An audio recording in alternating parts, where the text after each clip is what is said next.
25일 성령 강림 후 9번째 주일 성문박교회 예배를 시작하겠습니다. 오늘은 성령 강림절 이후 9번째 주일입니다. 하나님의 계시는 우리의 인간성, 우리의 세계, 우리 역사 속에 감추어진 의미와 목적을 열어서 우리에게 보여줍니다. 그리하여 우리가 무엇을 할 수 있으며 또한 해야 하는지를 알게 해주십니다. 이러한 하나님의 계시는 우리의 삶이 길을 잃어버리지 않도록 지켜주시는 빛이고 힘입니다. 오늘도 우리에게 이와 같은 계시의 정신을 비추어 주실 것을 믿으며 이제 모두 징울림 소리를 따라서 예배로 나아가겠습니다.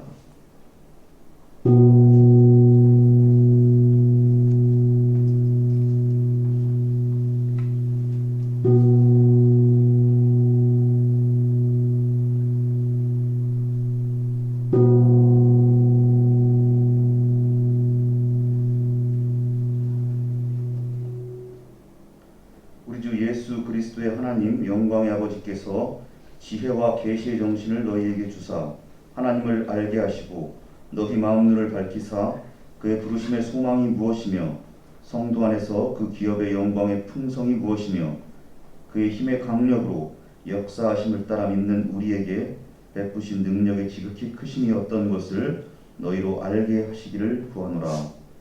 아멘. 주님, 우리 예배에 임재하여 주십시오. 우리에게 지혜와 계시의 정신을 주십시오. 우리의 마음 눈을 밝히사 하나님께서 우리를 세상으로 부르신 소망이 무엇인지 알게 해 주십시오. 그리하여 우리가 헛되고 거짓된 말들 때문에 길을 잃지 않고 자신의 삶을 살아가게 하옵소서. 모든 계시 중에 계시가 되시는 주 예수 그리스도의 이름으로 기도드립니다. 아멘. 성문박 찬양 87장 부릅니다.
참회와 용서를 위한 기도를 같이 드리겠습니다.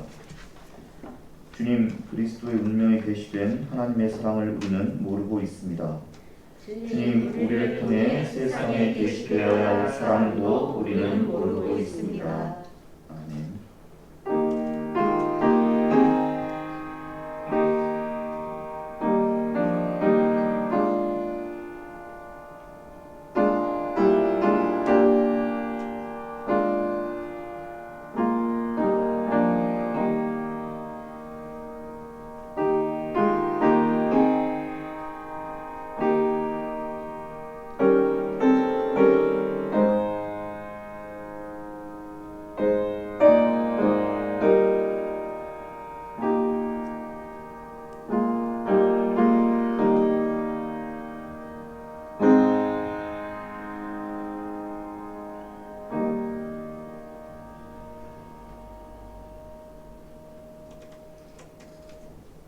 자기의 삶을 성찰하며 회개하는 자에게 주시는 사죄의 말씀이 여기 있습니다. 하나님이여 주의 인자를 조차 나를 긍휼히 여기시며 주의 많은 자비를 조차 내 죄과를 동할하소서. 하나님의 구하시는 제사는 상한 심령이라. 하나님이여 상하고 통회하는 마음을 주께서 멸시치 아니하시리이다. 아멘.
성시교독 하겠습니다.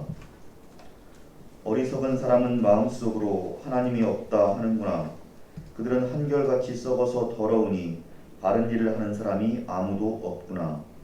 주님께서는 하늘에서 사람을 굽어보시면서 지혜로운 사람이 있는지 하나님을 찾는 사람이 있는지를 살펴보신다. 너희 모두는 다른 길로 빗나가서 하나같이 썩었으니 착한 일을 하는 사람이 하나도 없구나. 죄악을 행하는 자는 다 무지한 자냐. 그들이 밥 먹듯이 내 백성을 먹으면서 나 주를 부르지 않는구나. 하나님이 의인의 편이시니 행악자가 크게 두려워한다.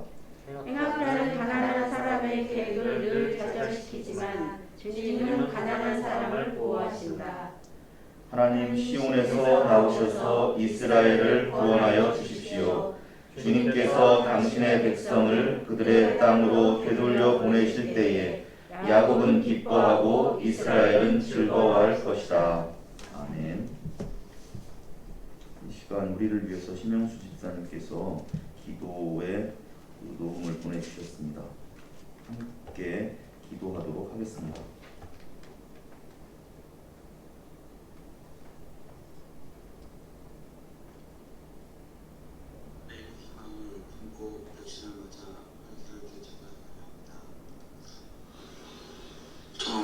명이 넘게 배신을 맞았으나 인터넷 변이로 연일 1000명이 넘는 사람들이 감염되고 있어 거리두기가 강화되고 있습니다.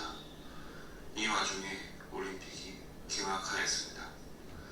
일본은 후쿠시마 3중 수소와 오염물 방류를 결정하고 올림픽 일정 중에도 감염이 계속되는 등 일상을 위협하고 있습니다. 우리에게 앞으로서 펼쳐질 알려진 위협과 아직 알려지지 않은 위협 등 진행형임에도 일자리와 소득의 격차와 불평등이 갈수록 심화되고 있습니다. 주님, 지혜를 주십시오.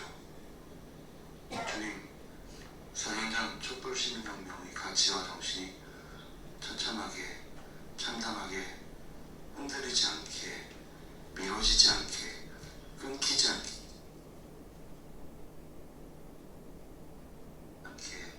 지치지 않게 도와주세요.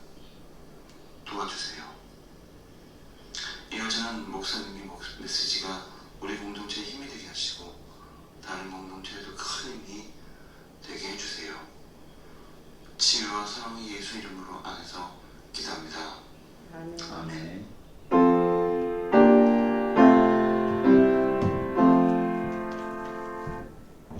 계신 우리 아버지,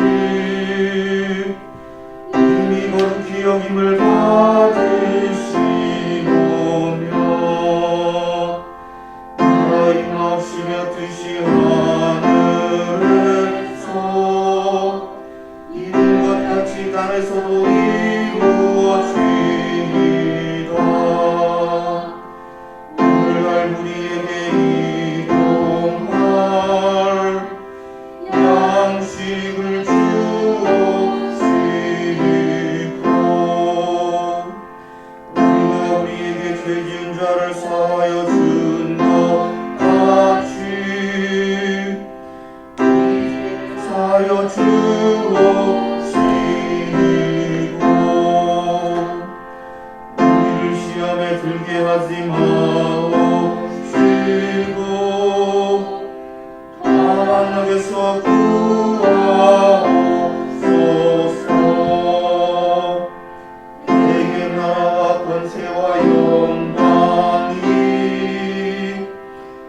아버지께 영원히 있사옵나이다.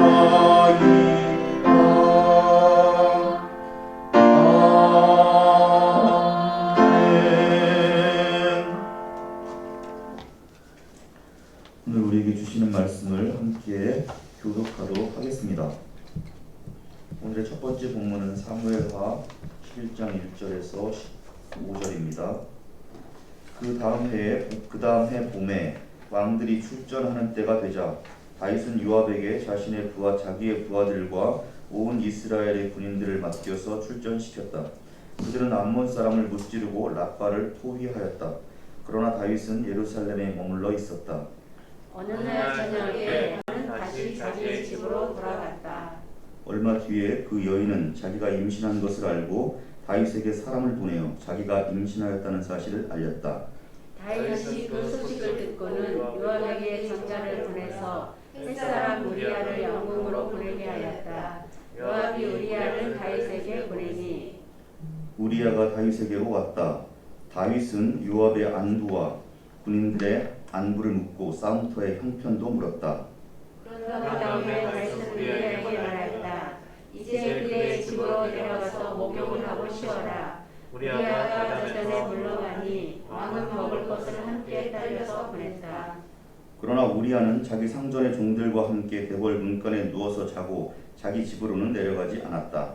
다윗은 우리아가 자기 집으로 내려가지 않았다는 말을 듣고 원정길에서 돌아왔는데 왜 집으로 내려가지 않았는지를 우리아에게 물었다. 우리아가 다윗에게 대답하였다. 언약궤와 이스라엘과 유다가 모두 장막을 치고 지내며 저의 상관이신 요압 장군과 임금님의 모든 신하가 벌판에서 진을 치고 있습니다. 그런데 어찌 저만 홀로 집으로 돌아가서 먹고 마시며 나의 아내와 잠자리를 같이 할 수 있겠습니까? 임금님이 확실히 살아계심과 또 임금님의 생명을 걸고 맹세합니다. 그런 일은 제가 하지 않겠습니다. 다윗이 우리아에게 말했다. 그렇다면 오늘은 날도 저물었으니 여기에서 내려오도록 하여라. 그러나 이를 내가 너를 보내겠다. 그리하여 우리아는 그날 밤을 예루살렘에서 묵었다. 그 다음 날 다윗이 그를 불러다가 자기 앞에서 먹고 마시고 취하게 하였다. 그러나 저녁 때 그는 여전히 왕의 신하들과 함께 잠자리에 들고 자기 집으로는 내려가지 않았다. 다음 날 아침에 다윗은 요압에게 편지를 써서 우리아의 편에 보냈다. 같이 읽습니다. 다윗은 그 편지에 다음과 같이 썼다. 너희는 우리아를 전투가 가장 치열한 전선으로 앞세우고 나갔다가 너희만 그의 뒤로 물러나서 그가 맞아 죽게 하여라. 이는 하나님 말씀입니다. 오늘의 두 번째 본문은 에베소서 3장 14절에서 21절입니다. 그러므로 나는 아버지께 무릎을 꿇고 빕니다. 아버지께서는 하늘과 땅에 있는 각 족속에게 이름을 붙여주신 분이십니다. 아버지께서는 그분의 영광의 풍성하심을 따라 그분의 성령을 통하여 여러분의 속사람을 능력으로 강건하게 하여 주시고 믿음으로 말미암아 그리스도를 여러분의 마음속에 머물러 계시게 하여 주시기를 빕니다. 여러분의 사랑 속에 뿌리를 받고 털을 잡아서 모든 성도와 함께 여러분이 그리스도의 사랑의 너비와 길이와 높이와 깊이가 어떠한지를 깨달을 수 있게 되고 지식을 초월하는 그리스도의 사랑을 알게 되기를 빕니다. 그리하여 하나님의 온갖 충만하심으로 여러분이 충만하여지기를 바랍니다. 우리 가운데서 일하는 능력을 따라 우리가 구하거나 생각하는 것 이상으로 더욱 넘치게 주실 수 있는 분에게 교회 안에서와 그리스도 예수 안에서 영광이 대대로 영원 무궁하기를 빕니다. 아멘. 이는 하나님 말씀입니다. 오늘의 세 번째 본문은 요한복음 6장 1절에서 15절입니다. 그 뒤에 예수께서 갈릴리 바다 곧 디베랴 바다 건너편으로 가시니 큰 무리가 예수를 따라갔다. 그것은 그들이 예수가 병자들을 고치신 표정들을 보았기 때문이다. 예수께서 산에 올라가서 제자들과 함께 앉으셨다. 마침 유대 사람의 명절인 6월절에 가까운 때였다. 예수께서 눈을 들어서 큰 무리가 자기에게로 모여드는 것을 보시고 빌립에게 말씀하셨다. 우리가 어디에서 빵을 사다가 이 사람들을 먹이겠느냐? 예수께서는 빌립을 시험해 보시고자 이렇게 말씀하신 것이었다. 예수께서는 자기가 하신 일을 잘 알고 계셨던 것이다. 빌립이 예수께 이렇게 대답하였다. 이 사람들에게 모두 조금씩이라도 먹게 하려면 빵 200데나리온 어치를 가지고서도 충분하지 못합니다. 제자 가운데 하나이며 시몬 베드로와 형제가 있는 안드레가 예수께 말하였다. 여기에 보리빵 5개와 물고기 2마리를 가지고 있는 한 아이가 있습니다. 그러나 이렇게 많은 사람에게 그것이 무슨 소용이 있겠습니까? 예수께서는 사람들을 나누게 하여라 하고 말씀하셨다. 그곳에는 풀이 많았다. 그래서 그들이 앉았는데 남자의 수가 5,000명쯤 되었다. 예수께서 빵을 들어서 감사를 드리신 다음에 앉은 사람들에게 나눠주시고 물고기도 그와 같이 해서 그들이 원하는 대로 주셨다. 그들이 배불리 먹은 뒤에 예수께서 제자들에게 이렇게 말씀하셨다. 남은 부스러기를 다 모으고 조금도 버리지 말아라. 그래서 보리빵 5덩이에 먹고 남은 부스러기를 모으니 12광주리에 가득 찼다. 사람들은 예수께서 행하신 표정을 보고 이분은 참으로 세상에 오시게 되는 그 예언자이다 하고 말하였다. 같이 읽습니다. 예수께서는 사람들이 와서 억지로 자기를 모셔다가 왕으로 삼으려 한다는 것을 아시고 혼자서 다시 산으로 물러가셨다. 이는 하나님 말씀입니다. 아멘. 성박교우 여러분, 일주일 동안 잘 지내셨나요? 네. 매일매일 그 연일 폭염이 계속되고 있습니다. 그리고 또 신영수 집사님 기도해 주신 것처럼 저희들이 방역 4단계를 실시하고 있음에도 불구하고 1,600명, 매일 1,600명이 넘는 사람들이 새로 확진되고 있습니다. 그리고 이번 주까지였는데 앞으로 2주 더 이 방역 4단계가 연장이 된다고 합니다. 더위와 코로나 속에서도 우리 성박 교우들이 모두 건강하게 지내시기를 늘 기도하고 있습니다. 예배 도중에 떨어졌나요? 예, 원래 휘장이 있었는데 휘장이 예배 도중에 떨어지는 소리를 들었습니다. 다 떨어졌네요. 좋습니다. 말씀을 함께 생각해 보고자 합니다. 종교는 계시를 다루는 겁니다. 이 계시라고 하는 것은 인간의 궁극적 관심이 드러나는 사건을 말하는 겁니다. 우리에겐 여러 가지 관심이 있죠. 그런데 그것이 단순한 호기심에 그치는 정도의 관심이라고 한다면 그것을 알아도 좋겠지만 모른다고 해서 살아가는데 크게 문제가 될 것은 없을 겁니다. 그런데 종교에서 다루는 이 궁극적 관심이라고 하는 것은 단순한 호기심을 넘어서는 관심입니다. 그래서 이 궁극적 관심은 알아도 그만이고 몰라도 그만인 것이 아닙니다. 이 궁극적 관심의 내용은 인간, 세계, 그리고 역사, 그것의 의미와 목적에 관한 겁니다. 인간과 세계와 역사라니 그런 큰 주제, 그런 거대 담론은 나의 관심사가 아닙니다. 나는 그저 나 자신, 나의 가정, 나의 삶 정도만 관심을 가지고 살아가는 소박한 사람일 뿐입니다. 라고 말할 수도 있습니다. 그러나 나라고 하는 사람은 인간에 속해서 존재하고 나의 가정은 이 세계 속에 존재하고 나의 삶은 이 역사 속에 존재하고 있습니다. 그런 연관관계 때문에 인간 그리고 세계 역사에 대한 이 계시에 우리가 관심을 두지 않는다면 거대해 보이고 큰 주제처럼 보이는 이것에 관심을 두지 않는다면 소박한 삶도 불가능하다는 겁니다. 나로서 존재하는 것, 내 가정을 돌보는 것, 내 삶을 행복하게 꾸려가는 이런 소박한 일상, 우리의 소망도 사실상 불가능하다라고 하는 이야기를 드릴 수가 있습니다. 우리가 잘 알고 있는 그 1961년 예루살렘에서 벌어졌던 그 세기의 재판이라고 하는 겁니다. 예루살렘의 아이시만 재판으로 알려져 있습니다. 그 아이시만이라고 하는 사람은 2차 대전의 유대인들을 수많은 유대인들을 아우슈비츠로 보내는 그 역할을 감당했던 공무원이었고 그가 1961년에 재판을 받게 되는 겁니다. 그래서 뉴요커라고 하는 그 신문사에서 한나 아렌트라고 하는 그 당시 매우 저명한 그 여성 철학자 그것을 리포트하게 합니다. 그때 다루고자 하는 어떤 그 리포트의 주제는 뭐였냐면 전혀 삐뚤어지지 않은 그리고 과학적이지도 않은 지극히 평범한 사람에 의해서 아무런 악이 없이 저질러지는 악이라고 하는 것이 가능한가? 뭔가 결과적으로 악이 저질러졌는데 그러한 악이 아무런 악이 없이, 이것도 매우 정상적인 가학적이거나 비뚤어지지 않은 사람에 의해서 그러한 일들이 저질러진다는 것이 가능한 일인가? 라고 하는 주제를 가지고 이 재판을 이제 한나 아렌트가 리포트하는 겁니다. 깜짝 놀라는 거죠. 악마 같은 사람이 그 재판에 등장할 줄 알았는데 재판에 나온 아이히만이라고 하는 사람은 그 외모부터 너무나도 평범한 사람이었다는 겁니다.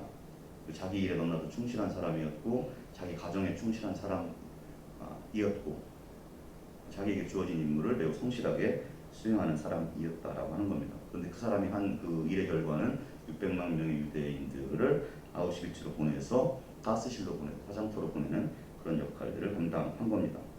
그러면서 한나 아렌트가 이제 우리에게 유명한 어떤 개념을 이야기하는데 악의 평범성, 악마에 의해서 저질러지는 것이 아니라 평범한 사람에 의해서 이 저질러지는 악의 문제에 대해서 이제 리포트를 하게 되는 겁니다.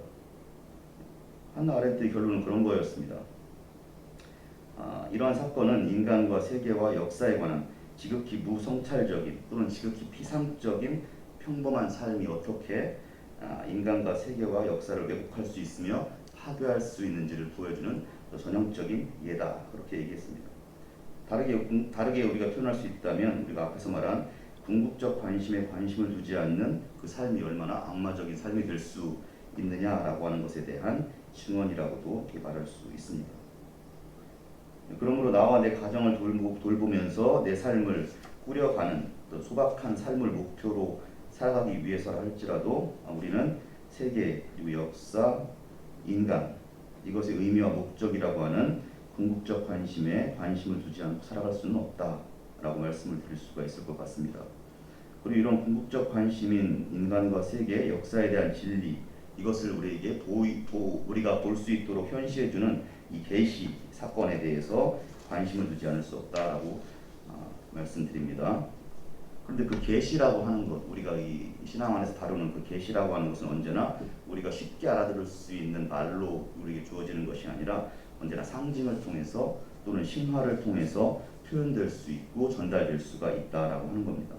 상징이나 신화라고 하는 것은 어떤 이성적인 논리나 논리적인 설명을 뛰어넘는, 그것들이 할 수 없는 그런 것들도 표현해낼 수 있는 매우 유용한 도구입니다. 그래서 이 궁극적 관심을 드러내는 이 계시를 표현하는 데 상징과 신화가 매우 유효한 효과적인 도구이지만 그럼에도 불구하고 그 상징과 신화는 분명한 한계 또한 가지고 있습니다. 그래서 우리가 종교적인 문서에서, 성경과 같은 문서에서 종교적인 상징을 보거나 읽을 때 우리가 유념해야 되는 것이 있습니다. 상징이라고 하는 것은 언제나 그 계시를 드러내는 표현의 도구일 뿐이지 그 상징 자체가 목적이 될 수는 없다라고 하는 겁니다. 그 신화도 마찬가지고 신화는 어디까지나 신화일 뿐이다라고 하는 겁니다.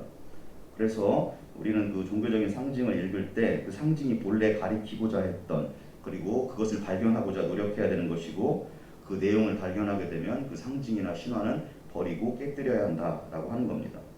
성경을 예로 들어보겠습니다. 그리스도인들은 이 성경을 하나님 말씀이라고 믿습니다. 우리는 이 믿음이 틀리지 않았다고 믿습니다. 그런데 이 성경 안에서 우리가 성경이 하나님 말씀이라고 믿는 것은 성경 안에서 우리가 궁극적 관심을 발견할 수 있기 때문에 우리는 성경은 하나님 말씀이라고 고백하는 겁니다. 그런데 하나님 말씀과 성경에 쓰여있는 문자를 동일시하는 것은 상징과 계시를 동일시하는 것과 마찬가지다라고 말씀을 드리는 겁니다. 성경에 쓰여있는 문자 그대로를 받아들이는 순간 우리는 계시를 왜곡하게 되거나 가리게 된다라고 하는 겁니다. 성경에서 하나님 말씀을 발견하려고 하는 노력을 멈추게 되고 그 순간에 성경 문자 자체가 하나님 말씀이 된다라고 하는 겁니다. 성경의 문자를 보게 되면 그것을 하나님 말씀으로 우리가 받아들이게 되면 성경 문자에 의지해서 전쟁도 얼마든지 우리는 정당화할 수가 있습니다. 성경 문자 안에는 장애인에 대한 차별도 들어있고 여성에 대한 차별도 들어있고 유대인이 아닌 다른 민족에 대한 차별, 그런 것들도 모두 다 들어있습니다.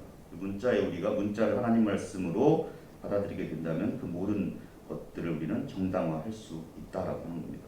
그래서 하나님 말씀은 상징과 신화를 통해서 우리에게 계시되지만 그것을 발견하기 위해 묵상할 때 우리는 그 부분에 주의해야 된다라고 말씀을 드려야 될 것 같습니다. 오늘의 말씀을 읽을 때도 이와 같은 점에 주의하면서 읽어야 될 것 같습니다. 오늘의 첫 번째 본문은 다윗과 밧세바 이야기입니다. 너무나도 유명한 이야기라서 잘 알고 있고 오늘 여러분과 새롭게 읽을 때도 소름이 끼칠 만큼 굉장히 무서운 사건이었구나라는 생각을 하게 됩니다. 전체적으로 배경을 보면 다윗의 왕권이 안정기에 접어들었다라고 하는 것을 알 수 있습니다. 왜냐하면 이전에 다윗은 항상 전쟁의 선두에 서서 병사들과 함께 싸우는 그런 위치에 있었습니다. 그러나 이제는 자신의 장수들을 내보내서 싸우게 하고 자신은 이제 왕궁에 머물면서 전쟁을 지휘하고 있습니다. 다윗의 군사들은 암몬과 전쟁을 수행할 때 다윗은 예루살렘 궁에 남아 있었다고 했습니다.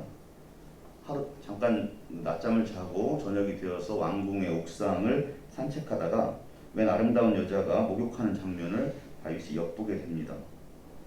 그 여자가 너무 아름답다고 생각해서 다윗 왕은 자신의 권력을 이용해서 그 여자를 왕궁으로 불러들였습니다. 알아볼 때 다 나와 있잖아요. 누구의 딸인지, 그가 누구와 결혼한 여자인지, 유부녀인 것도 알았고 누구의 딸인 것도 알았습니다. 그럼에도 불구하고 이 여자를 불러들여서 정을 통하였다라고 성경에 나와 있습니다. 그 여자는 다윗의 군대에서 전쟁을 수행하고 있는 햇사람 우리아의 아내 밧세바였습니다.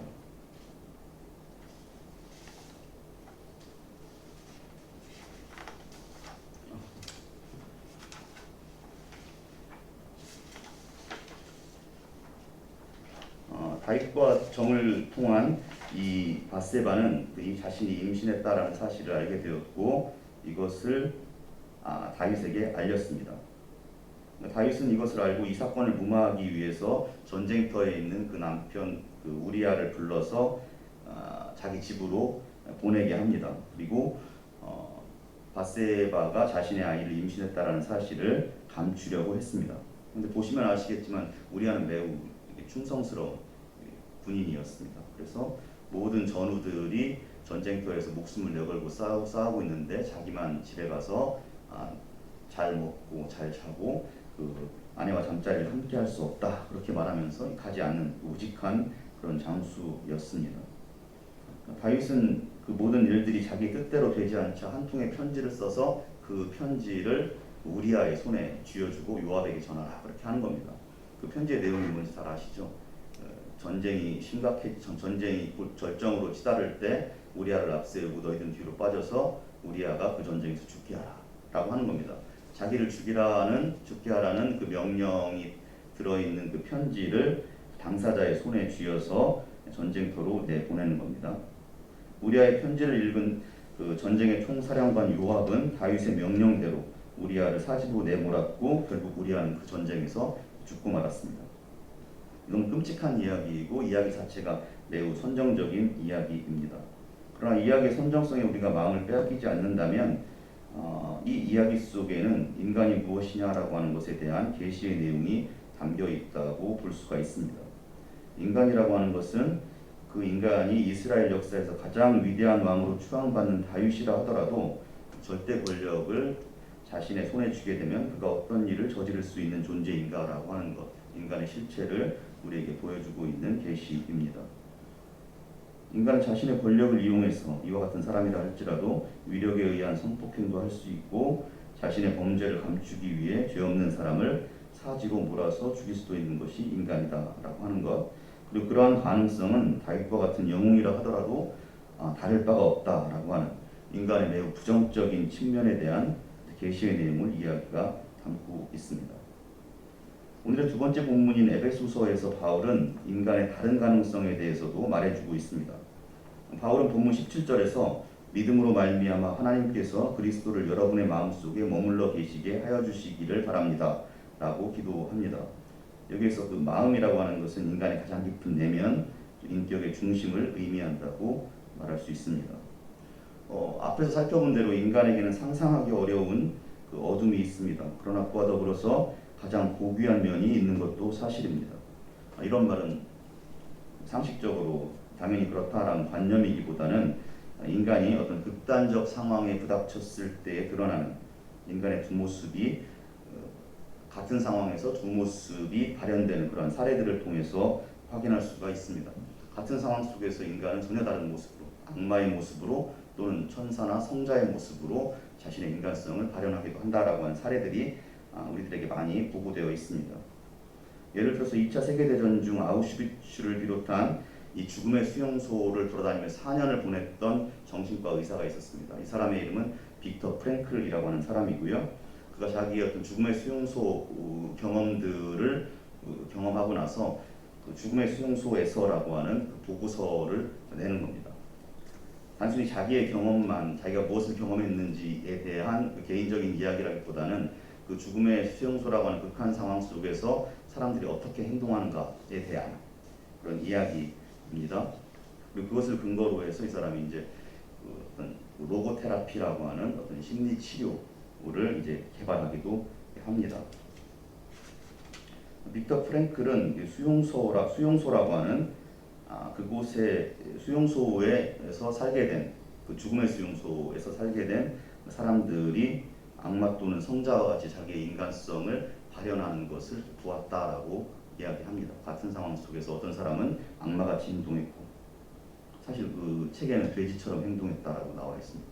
돼지처럼 행동했고 어떤 사람은 성자와 같이 행동했다라고 나와 있습니다. 빅터 프랭클은 자신의 수용소 경험을 마무리하면서 이렇게 썼습니다. 우리 세대는 실체를 경험한 세대이다. 왜냐하면 인간이 정말로 어떤 존재인지 알게 되었기 때문이다. 인간은 아우슈비츠를 만든 존재이며 또한 의연하게 아우슈비츠의 가스실로 들어가면서 주기도문이나 쉐마를 외울 수 있는 존재이기도 하다. 그가 본 것이 이와 같다는 거죠. 거기에서 수많은 사람들을 죽이는 아우슈비츠를 만든 그 악마와 같은 존재가 인간인 동시에 그 가스실로 들어가면서 의연하게 주기도문이나 쉐마를 외울 수 있는 성자와 같은 존재가 또 인간이다라고 하는 것이, 인간의 실체라고 하는 것이 경험된 세대라고 이야기하는 겁니다. 빅터 프랭클이 말하는 인간, 그가 경험한 어떤 인간의 실체라고 하는 것은 인간은 지옥을 만들 수도 있고 또한 인간은 그 지옥 속에서도 악마가 아닌 성자가 되기도 하는 그런 존재임을 경험했다고 증언하고 있습니다. 물론 이 지옥과 같은 극한 상황 속에서 자신의 인간성을 성자로서 실현시키는 일은 매우 드물었지만 그런 일들이 실제로 목격되었다. 그러나 그런 인간의 면모가 특이한 한 사람의 것이라고 말할 수 없고 사실상 모든 사람 안에 내면에 내재한 인간성의 본령에 속한 것이다. 실현되느냐 안 되느냐는 다른 문제이지만 인간성의 본령에 속한다라고 그는 보고하고 있습니다. 바울의 본문 17절과 18절에서 바울은 이렇게 이야기합니다. 그리스도께서 우리 마음에 머물러 계시고 우리가 그리스도의 사랑 안에 뿌리를 받고 터를 잡게 되면 그런 우리를 보는 모든 성도도 그리고 자기 자신도 그리스도의 사랑의 너비와 길이와 높이와 깊이가 어떠한지 알게 될 것이다. 그렇게 말을 합니다. 이것은 우리가 바로 그리스도께서 머무는 존재다라고 하는 그런 증언입니다. 그리고 또한 우리 자신이 바로 그리스도의 사랑과 너비와 길이와 높이가 어느 정도인지를 드러내는 존재, 그리스도의 사랑을 드러내는 존재다. 그렇게 말하고 있는 겁니다. 성경이 하나님 말씀인 것은 성경이 우리에게 실체를, 빅터 프랭클이 경험했다라고 하는 그런 실체를 증언해 주기 때문입니다. 그 실체라고 하는 것은 인간의 실체입니다. 우리의 실체를 증언해 주시는 그 성경의 증언 속에서 우리가 어떤 존재로서 이 세계와 역사 속에서 살아갈 것인지를 결정하게 해주기 때문에 그런 것들, 그러한 지각을 열어주기 때문에 성경은 하나님 말씀이라고 하는 겁니다. 오늘 세 번째 본문에서 우리는 예수님의 놀라운 행적을 읽었습니다. 우리에게 너무나 잘 알려져 있는 오병이어 기적의 내용입니다. 본문을 보게 되면 예수님이 가시는 곳, 제자들과 함께 가시는 곳에는 언제나 사람들이 몰려들었다. 병들고 배고픈 무리들이 몰려들었다라고 되어 있습니다.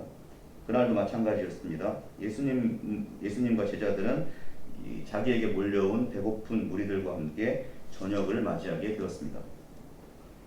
이 사람들이 그저 굶주린 채 흩어지는 것을 볼 수 없었던 예수님이 제자 빌립에게 물었습니다. 우리가 어떻게 이 많은 사람들을 먹일 수가 있겠느냐? 그러자 빌립은 이 사람들을 다 먹이려고 한다면 200데나리온의 돈을 가지고도 부족할 것 같다. 최소 그 정도는 있어야 될 것 같다. 그렇게 이야기를 합니다. 우리의 능력으로 가능하지 않고 불가능하다. 그런 이야기를 합리적인 계산에 의해서 예수님께 이야기하는 겁니다. 그런데 다른 제자 안드레가 한 아이를 데려왔습니다. 그 아이는 자기에게 있는 보리빵 5개와 물고기 2마리를 내놓았습니다. 이 아이가 이것을 내놓았는데 이것이 많은 사람들에게 무슨 가치가 있겠습니까? 라고 하는 것이 안드레의 그 말이었습니다. 그러자 예수님은 아이가 내놓은 그것을 받아 들으셨고요. 사람들을 자리에 앉게 하시고 그 빵을 들어 감사를 드리시고 앉은 사람들에게 나눠주기 시작했습니다. 빵을 나눠주고 물고기도 다시 나눠주기 시작했습니다. 그 사이가 비어 있어요. 어떻게 이것이 어떤 일이 일어났는지. 그러나 결과는 나와 있습니다. 모두가 그 자리에 앉은 사람들이 5,000명이 넘었다고 하는데 모두가 배부르게 먹었다라고 하는 겁니다. 그리고 더 심한 것은 남은 것을 다 거두자 12광주리가 되었다라고 하는 겁니다. 시작한 것이 물고기 2마리, 빵 5개였는데 다시 거두어들인 것이 12광주리가 되었다라고 하는. 그래서 이것 우리는 오병이어의 기적이라고 부릅니다. 사람들은 다 먹고 나서 너무 놀랐습니다. 그래서 예수님의 기적을 보고 예수님을 잡아다가 자기들의 왕으로 억지로 왕으로 삼으려 했다라고 성경에 나와 있습니다. 그러자 예수님은 무리를 떠나서 자기 혼자 산에 올라가셨다. 그렇게 성경이 증언해주고 있습니다. 근데 요한복음의 저자는 한결같이 예수님의 이 기적을 기적이다라고 얘기하지 않고 표징이라고 부르고 있습니다. 표적. 표징이나 표적이라고 하는 말은 우리가 앞에서 이야기했던 상징과 같은 뜻입니다. 그것이 그 기적이 그 상징이라고 한다면 그 사건 그 자체가 중요한 것이 아니라 그 사건의 그 배후에 숨어있는 의미를 찾는 것이 더 중요하다라고 하는 겁니다. 그 사건 자체가 너무나도 눈에 띄는 그런 사건이었고 우리 눈을 현란하게 하는 그런 사건이었지만 그 사건 자체가 중요한 것이 아니라 그 사건의 숨은 의미를 찾아야 된다라고 하는 뜻입니다. 그러나 그것이 원칙이지만 그러나 당대의 사람들은 그 사건 자체에 열광했습니다. 제가 그 자리에 있었다 하더라도 그랬을 것 같습니다. 그 사건 자체에 열광했고 오늘 그 사건에 대한 이야기를 듣는 사람들도 이 사건에만 주목하면서 이게 도대체 어떻게 된 일이냐라고 물으면서 이것은 가능한 일이다, 이것은 또한 불가능한 일이다 라고 하는 것을 논쟁하는 데에 시간을 보내고 있습니다. 예수님과 함께 일어났던 그 놀라운 사건, 우리가 오병이어의 기적이라고 부르는 그 사건은 그 자체가 목적이 아닌 이 요한복음의 저자에 따르면 표징, 상징이라고 부르기 때문에 이것은 예수님이 가지고 있는 어떤 특별한 능력, 그분만이 할 수 있는 어떤 특별한 능력을 우리에게 말해주려고 하는 것이 아닙니다. 예수님이 그 특별한 능력을 가지고 있다는 것은 우리에게 큰 의미가 없어요. 왜냐하면 예수님은 지금 그런 방식으로 우리와 함께 하고 있지 않기 때문입니다. 예수님의 특별한 능력을 말하고자 하는 것이 아닙니다. 요한복음의 저자가 말하고자 하는 것은 이 기적과 같은 놀라운 일이 예수님과 함께 있을 때 가능했다라고 하는 것을 지금 이야기하려고 하는 겁니다. 예수님이 그것을 했다라고 하는 것이 아니라 예수님과 함께 할 때 오병이어의 기적과 같은 일들이 가능했다라고 하는 겁니다. 예수님과 함께 있을 때 물고기 2마리와 보리빵 5개로 이 5,000명이 배불리 먹을 수 있었다. 함께 있을 때, 그와 함께 있을 때. 그래서 저는 전체적인 맥락에 따라서 예수님께서는 이 사건을 통해서 자신의 능력을 보여주신 것이 아니라 인간성의 비밀을 열어서 보여주신 것이다 라고 저는 말씀을 드리고 싶습니다. 우리가 오병이어의 기적이라고 부르는 이 기적은 예수님의 특별한 능력으로부터 나온 것이 아니라 사실상 그의 인격으로부터 나온 것이다 라고 하는, 그것을 요한복음의 저자는 말하고자 한다고 저는 믿습니다. 인간은 2,000마리 고등어 또는 5,000개의 빵을 혼자서 독차지하고도 만족할 수 없어서 더 가지려고 하는 존재가 인간이기도 합니다. 그러나 인간은 2마리 물고기와 5개 빵만 가지고도 5,000명이 넉넉히 나눌 수 있는 어떤 신비한 존재다라고 하는 것을 드러내 보여준 사건이 바로 오병이어의 이야기라고 저는 믿습니다. 사랑하는 성문박 교우 여러분, 성경이 하나님 말씀이라고 하는 것은 계시를 전해주기 때문입니다. 그리고 그 계시의 내용이라고 하는 것은 인간의 궁극적 관심이고 그것의 내용은 인간, 그리고 세계, 그리고 또 역사, 그것의 의미와 목적을 열어서 보여주는 그런 사건입니다. 오늘 주어진 본문 속에서 우리는 우리가 미처 알지 못했던 우리가 가지고 있는 인간성의 비밀을 전해주는 그 계시의 말씀을 읽게 되었습니다. 우리 인간성의 비밀을 열어주는 이 본문에 따르면 우리 인간이라고 하는 것은 자기에게 주어진 고난을 이용해서 타인의 행복을 무참히 짓밟을 수도 있는 짓밟는 방식으로 자기의 인간성을 구현할 수도 있습니다. 또한 우리의 인간은 자신의 내면에 그리스도의 사랑이 자리할 수 있는 그러한 공간을 넉넉히 가지고 있는 존재이기도 합니다. 그렇게 성경은 우리 인간이 무엇이냐라고 하는 것, 인간이 과연 어떤 존재가 될 수 있고 무엇을 할 수 있느냐라고 하는 것을 이와 같이 열어서 보여준다는 점에서 계시가 되는 것이고 하나님 말씀이 된다고 말씀드릴 수 있습니다. 그리고 또 예수님 역시 우리가 가지고 있는 이 인간성의 비밀을 열어 보여주신다라고 하는 점에 있어서 예수님을 우리가 계시라고 부릅니다. 역사상 그 누구도 보여주지 못했던 인간성의 가장 깊은 그 신비와 비밀을 열어 보여주셨다는 점에서 예수님은 계시 중에 계시다라고 말씀드릴 수가 있고요. 그렇게 보여주심으로써 우리의 인간성을 알려주실 뿐 아니라 구원해 주시는 분이기 때문에 예수님은 그리스도라고 불린다라고 하는 것입니다. 예수님이 보여준 오병이어의 기적에서 말씀드릴 수 있는 것은 우리의 능력이 아니라 우리 안에 있는 그 인간성이야말로 이러한 기적을 일으키는 원천이다라고 하는 것을, 그러한 기적을 일으킬 수 있는 그 비밀, 그 신비가 우리가 미처 발견하지 못한 우리의 인간성 안에 있다라고 하는 것을 보여주신 그런 사건으로 말씀을 드릴 수 있습니다. 사랑하는 성도 교우 여러분, 성경 말씀에서 문자가 아닌 계시를 읽게 되시기 바랍니다. 그리고 예수님 이야기에서 능력에 관한 이야기가 아닌 우리 인간성에 관한 그 숨겨진 비밀을 읽어내실 수 있기를 바랍니다. 그래서 자신의 가치, 자신의 삶을 전혀 새로운 관점에서 발견하시는 우리 모두가 되기를 빕니다. 기도하겠습니다.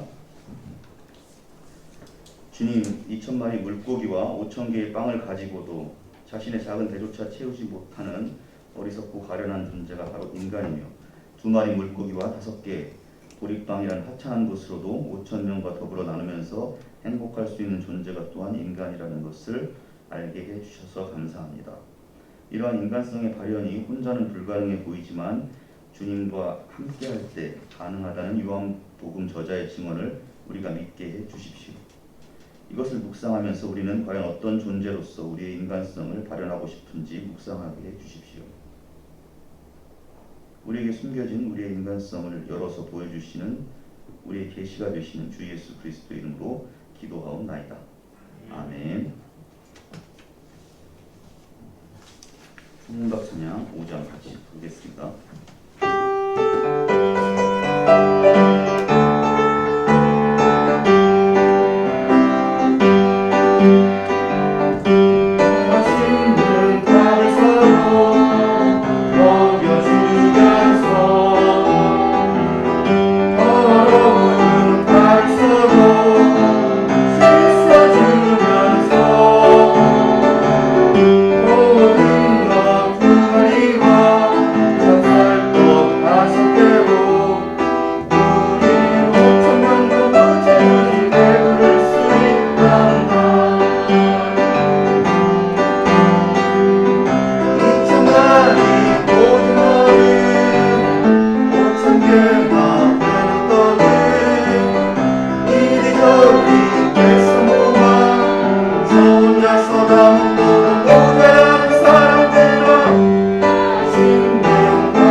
봉헌을 위해서 함께 기도하겠습니다. 주님, 코로나 방역 4단계가 다시 연장되었습니다. 그래서 모두의 고통스러운 시간이 연장되었습니다. 주님, 우리에게 지혜를 주셔서 이 고통스러운 시간에 숨겨진 의미를 발견하게 해서 이것을 우리들 개인과 공동체의 자산으로 남길 수 있게 해주십시오. 주님 또한 우리에게 용기를 주셔서 이 시간을 보내며 이러한 시간을 초래한 우리의 삶을 바꿀 수 있게 해주십시오. 주님, 어렵고 힘든 가운데에서도 성과 공동체를 위해서 동원한 성과 교우들의 모든 사연, 그들의 노력과 그들의 아픔을 주님께서 살펴주시기를 기도합니다. 주님께 드린 이 봉헌이 주님께서가 보여주신 우리 내면 깊은 곳에 있는 우리 인간성의 비밀을 알리고 또한 그것을 실현하는 일에 사용되게 해주십시오. 주님, 성문박교회의 몸이 아프고 마음이 아픈 교우들, 그리고 가정과 직장, 자신이 속한 공동체에서 겪는 관계의 어려움, 그리고 어쩌다 찾아오는 삶의 무의미와 허물을 겪고 있는 교우들을 돌보아 주십시오. 주님, 사랑하는 성박 교우들이 불투명한 미래에 대한 근심으로 길을 잃지 않게 해 주시고 자신에게 주어진 소명이 무엇인지 늘 물으며 매일매일 다가오는 시간들을 소중히 여기며 살아가게 해 주십시오. 우리를 이제까지 살아있게 하신, 우리의 모든 걸음마다 동행하여 주신 하나님의 은혜가 담겨진 우리의 과거, 그 기억을 잊지 않게 해주시고 때때로 그것을 들춰볼 수 있는 지혜를 주셔서 어떤 순간 속에서도 삶의 용기를 잃지 않고 살아가게 해주십시오. 주님, 성문박교회 수험생 호윤이, 유민이, 찬양이를 위해서 기도합니다. 수험 기간을 보내면서 아이들의 몸과 마음의 건강을 늘 지켜주십시오. 이 아이들에게 주어진 이 시간이 단지 수능 시험만 준비하는 시간이 아니라 자신의 성실성을 연마하는 시간이 되게 도와주시고 실패에 대한 두려움과 싸우면서도 중도에 포기하지 않는 용기를 연마하는 시간이 되게 해주시고 또 꼭 필요한 순간에는 자신이 준비한 모든 것을 다 쏟아볼 수 있는 집중력을 또한 연마하는 시간으로 삼게 해주십시오. 주님, 너무나도 보고 싶은 성문박교회 어린이 지성이와 두현이를 위해서 기도합니다. 또 못 보는 사이에 무럭무럭 자라나고 있는 우리 청소년 유경이와 채희와 상희, 혜성이와 민준이, 가윤이와 승윤이, 그리고 주현이를 위해서 기도합니다. 우리가 서로의 얼굴로 대하는 그날까지 모두 각자의 자리에서 건강하고 행복하게 지낼 수 있도록 도와주십시오. 주님, 군에 입대해서 근무 중인 이세혁 청년과 훈련하고 있는 이찬희 청년을 지켜주십시오. 두 청년에게 주어진 시간이 두 청년의 몸과 마음과 영혼의 성숙을 이루는 시간이 되게 도와주십시오. 주님, 코로나 4단계로 모든 농성이 중단된 가운데에 농성 축락을 지키고 있는 아시아나 KU 해군 공자들이 불안한 이 시간을 잘 견뎌낼 수 있도록 도와주십시오. 주님, 또한 광화문 세월호 추모공간이 철거 위기에 처했습니다. 모든 행정이 일방적으로 진행되지 않게 도와주시고 가족들과의 대화 속에서 이루어지게 해 주십시오. 이것이 세월호 가족 일부에게 국한된 문제가 아니라 우리 대한민국 사회가 시민의 안전을 제일 가치로 삼는, 계기로 삼는 이 시간이 될 수 있도록 도와주십시오.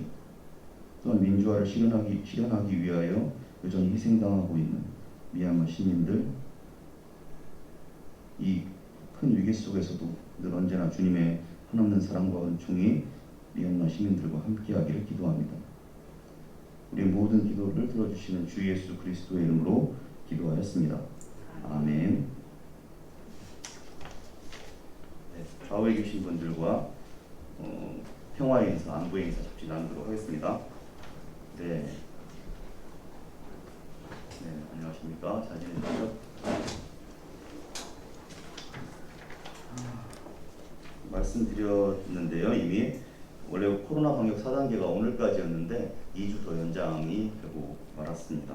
그래서 다음 달 8월 8일까지 이렇게 이제 계속 비대면으로 해오긴 했지만 비대면 이 온라인 이렇게 참여하는 분들도 더 초대를 할 수가 없을 것 같습니다.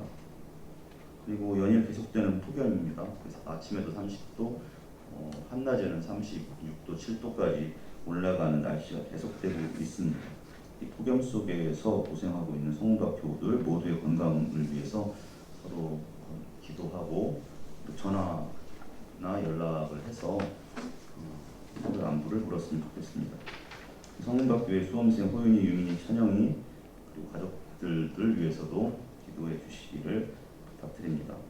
중요한 시간인데 아마 학교도 못 가고 개인적으로 공부하고 있지 않을까 생각합니다. 성문박교회 어린이 청소년들 너무 만나고 싶은데 만나지 못해서 너무 아쉽고요. 그럼에도 불구하고 이 아이들의 생활을 위해서 기도해 주시기 바랍니다. 군생활 하고 있는 새협 이찬희 청년은 2주 동안 격리하고 3주만 이제 훈련을 받는다고 하더라고요. 5주 기간 동안에 아마 다음 주부터 정식 훈련을 시작할 것 같습니다. 그리고 교회 리모델링 공사가 잘 진행되고 있습니다.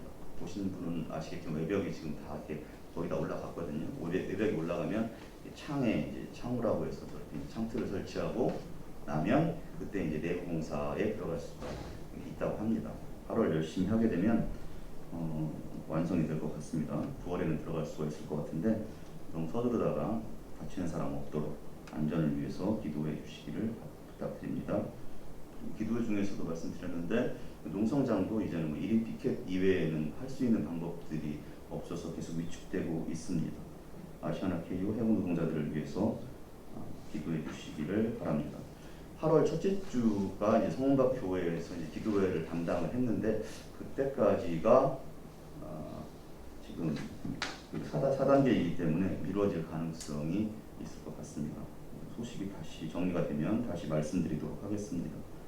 그리고 광화문 세월호 기업공단이 지금 철거될 상황에 놓여 있는 것 같습니다. 새로운 또 시장이 들어오고 그에 따른 시행정이 그렇게 진행이 되는 것 같은데 이것이 진행이 되더라도 가족들과의 어떤 대화 그리고 또 협의 그런 합의 속에서 이루어지기를 바랍니다. 정치적인 문제로 비화하지 않고 행정당국과 정부당국의 그런 제일 가치가 시민의 안전이다라고 하는 것들을 드러내는 어떤 상징으로서 이 세월호 기업 공간이 자리매김을 했으면 좋겠습니다. 좋습니다. 혹시 이거 말고 더 알릴 소식이 있을까요? 네, 없으시다면 공동의 고백과 기원을 드리도록 하겠습니다. 성문박 공동체는 예수 그리스도의 죽으심과 부활을 믿고 고백하는 신앙 공동체입니다. 저희들은 이 세상의 돈과 권력과 명예에 지배받지 않을 것입니다. 저희들은 주의 말씀에 따라 나눔과 섬김을 지향합니다. 저희들은 세상의 중심이 아니라 근두리에서 정치, 경제, 문화, 교육, 민족, 성적으로 소외된 생명들과 함께 살아갈 것입니다. 저희들은 세상의 성문박 사람들과 연대하며 나아가는 하나님 나라를 꿈꾸는 공동체입니다. 성문박 공동체의 머리가 되신 예수 그리스도시여, 몸된 저희들에게 자비와 은총을 베푸시어 당신을 닮아 살아가게 하옵소서. 아멘.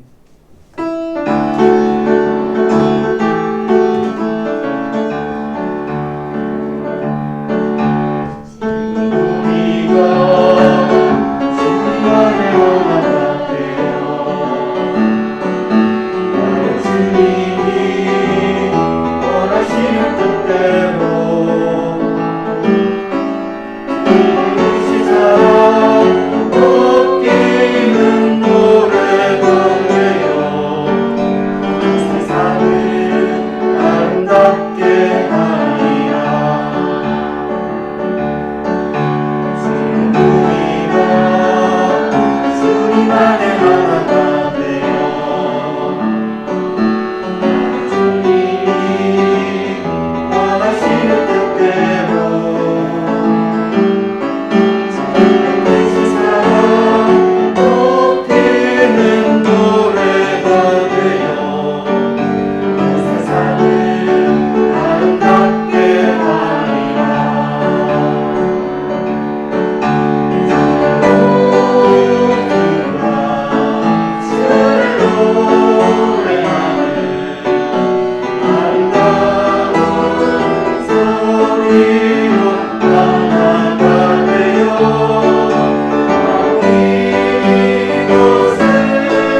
우리 내면 깊은 곳, 그곳에 있는 우리 인간성이 감추어진 여러 종류의 가능성, 그 비밀을 열어 보여주신 주 예수 그리스도의 은혜와 우리 마음속에 그리스도의 사랑을 심어두신 하나님의 사랑과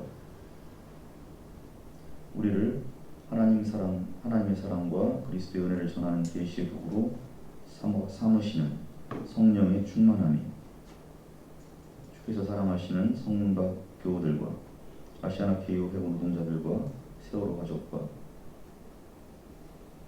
또한 오늘도 희생당하는 미얀마 시민들의 삶 속에 영원히 함께 하시기를 간절히 비옵나이다. 아멘.